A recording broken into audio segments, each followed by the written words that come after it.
Good morning, everybody. Welcome to another week. Monday, Anzac Day here today in New Zealand and Australia. This week's series of tips is going to be focusing on some things that parents or caregivers at home may want to be knowing about what they're doing with their students, with their children during this remote learning period. So today we're going to start by looking at Google Classroom from a student's perspective, so that you can see the important places to look and where you can find your students' work and so on. Okay, so before we jump into it, just to give you an idea about what Google Classroom actually is, it's not so much a place where the students will be creating things, but it's a place for teachers and students to curate work and content and communicate with each other as well. So keep that in mind as we're going through. It's not actually a creative tool, but it's a place where we can bring things together, and it really streamlines the workflow for students and for teachers. So it's their place to go to find what they're working on. So I'll share my screen with you, and what I've got to share with you today is a student view of Google Classroom. So first we'll take a look at how to get to Google Classroom. So you want to be, your child will want to be in the Chrome browser. This is important because it works better with the G Suite tools if you're in the browser that was designed to be used with them. So Chrome is Google's browser. You'll see at the top here that this student here, this is Asher, and we're signed in his account at the moment. So to find Google Classroom, sometimes it's in the 9 dots here, which we can call the waffle, but if it's not there, it is from their Gmail, or you can type it into the search bar at the top, classroom.google.com, and that will bring you to something like this. Now, this first page that you're about to see, this is the landing page for Google Classroom. And if your child is in one or more classrooms, you will see them all here. So you can see here that Asher's in 2 classes. He's in Lara's literacy class, and he's in other class as well. So these cards are an overview of those classes there for the student. So you can see here, it says Lara Kirk because that's me, I'm the teacher in this example in both of these classes here. And I can see really quickly any learning that needs to be done and when it needs to be done by. So that's really useful.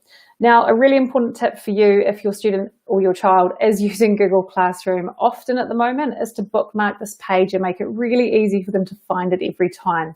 So if they've got multiple classrooms, then you'd bookmark this part. If they've got just one, then you might click on this and then bookmark. To bookmark in Chrome is really easy. Up by the URL bar, you'll see a star at the end. Click on this, it'll give you some options. The bookmarks bar is what we see along the top here. Whatever you put inside this part here will be the words that go with it. If you recognize the symbol, you actually don't need any words at all. So I want that to go into the bookmarks bar, done. And this button here will always bring me to this page. Alrighty, so let's jump in and have a look. So there's 3 places in Classroom for students. We've got Stream, we've got Classwork, and we've got People. So Stream is like your overview, a little bit like your Facebook feed. Things flow through it, which is why it's called the stream. And you can see updates and information in here, as well as some communication can go on with the class as well. Then we've got Classwork. Oh, sorry, while we're on this page, actually, you'll see here a little upcoming. So it tells you for this class what is due soon, and you can navigate to that directly from there. You also have a Meet link if your school community and your teacher has enabled that for the classroom. So this is a really new feature, and teachers just need to turn that on in settings if they want to bring students into a Google Hangout or Meet from Classroom. All right, and then we've got Classwork, and this is where you can get an overview of all of the learning and activities that are being shared with your child. What you can see here is I've got one that's ongoing at the moment. So this one here, if I click on it, I can get an overview, and then I can jump in to view the assignment as a whole. So you can see here that the teacher has posted for Asher some information of what they need to be doing. There is a YouTube video as a resource, and this is one of the beautiful things about Google Classroom is that the YouTube videos won't take them out to YouTube. That video will play within Classroom, which will help to keep them on task and not distracted. For this one here, the teachers also provided a couple of image searching websites so that they can find quality images that they're allowed to use. And there's also a Google Doc that the teacher has asked them to work on. So for Asher, all he needs to do to get to that doc not go to his drive, not go to his emails, not go anywhere else, but just click on that doc from here and it will open it up. And what's great for teachers with this is that this is already connected. So the student, your child, will not need to email this back or worry about sharing settings or anything like that. So when Ash has had a good bit of writing going on here, some amazing work. If they're not finished, that's fine. They can just close this down. That'll be saving automatically. If they are finished, they might choose to turn that in. Now, turn it in just means that they're letting the teacher know that they're not working on it actively at the moment. They think they're done and they're passing it over to the teacher for review. They can undo this at any time, okay? So I won't do that just yet. I'll go back to the classroom where the assignment is because it's also asked me to publish it with the best tool possible. So students can create G Suite tools from within Classroom, which is really awesome. So clicking on Add or Create lets them choose what they want to create. So Asher might decide that he wants to publish his writing on a Google slide. Not only is it making that slide for him now, it's automatically attaching it to the assignment. So the teacher will have access to that straight away. So they can, like they did with the doc, click on that and come in and build it up however they want to. You'll also notice that it's automatically named with their name and the name of the assignment too. Super simple. That workflow is really important for your children and for the teachers as well. If they want to leave a comment just for the teacher to see, they can put that here. I struggled a bit with whatever, and a class comment for everybody to see. And that's a really good conversation with your child around what is the comments that could go there? Is that helpful for other people or is that just for you? So putting the comments out in here.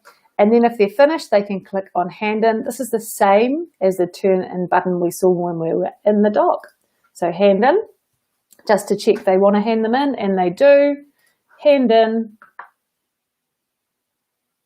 It just takes a moment, and then what we'll see is instead of hand in, it's going to say unsubmit. So if they suddenly realize they forgot to do something or they want to change it, they totally can. It's not a problem. They can jump back in and do that from here just by clicking on unsubmit.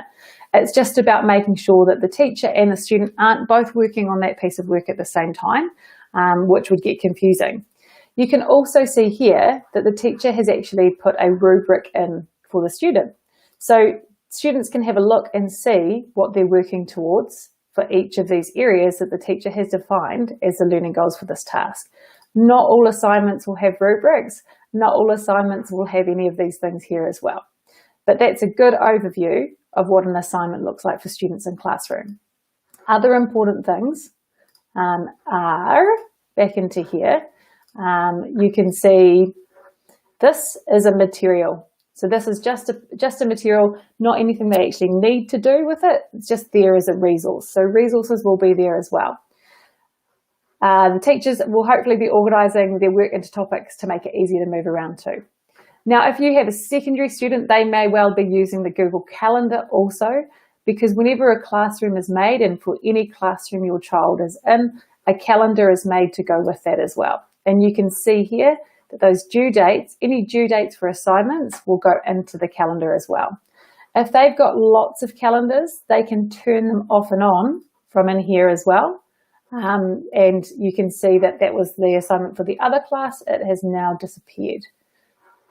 The other things that they can do from in the Google Classroom is click on People.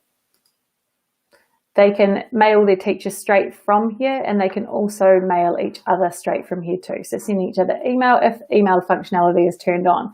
That's probably another really important thing. Yours may not look like mine. It won't look like mine in terms of the content, but some of the admin settings that the school can control may be different for your school community. One more thing to show you in here is this is our classroom for Lara's literacy class. To go back, you come across here to the pancakes, so the 3 lines. Click. This will take you back to your classes cards. Again, that will take you to the calendar. The to-do list is really, really useful to get a quick overview of the learning that your student needs to be doing. I've just got one sitting there. I can also click here and see everything that's been done as well. You can navigate to between the 2 classrooms from here. And then in settings, this lets you manage how many notifications your child wants to receive. Okay, so coming on into here and choosing what they want to be receiving into their email would be really useful as well. Right, the last thing to show you is if I go to my, if I come across here and I go back to my class, if I just go to Classwork, again, all of my work is just sitting here, really easy to access. They do have a drive folder because that's created automatically with Classroom, but most of the time students won't actually need to go there because they'll come through Classroom for all of that learning so that any things that they're creating are automatically connected back with their teachers. So that's a bit of an overview for parents of Google Classroom. It's like a 101, what you need to know to get started. So hopefully that's been useful. If you're a teacher, feel free to share this out with your school community so that parents can get to grips with what's going on with Classroom. And we'll be looking at some more tips for parents for the rest of the week. So come back and join us, 10 o'clock New Zealand time. Bring your cup of tea. Have a great day.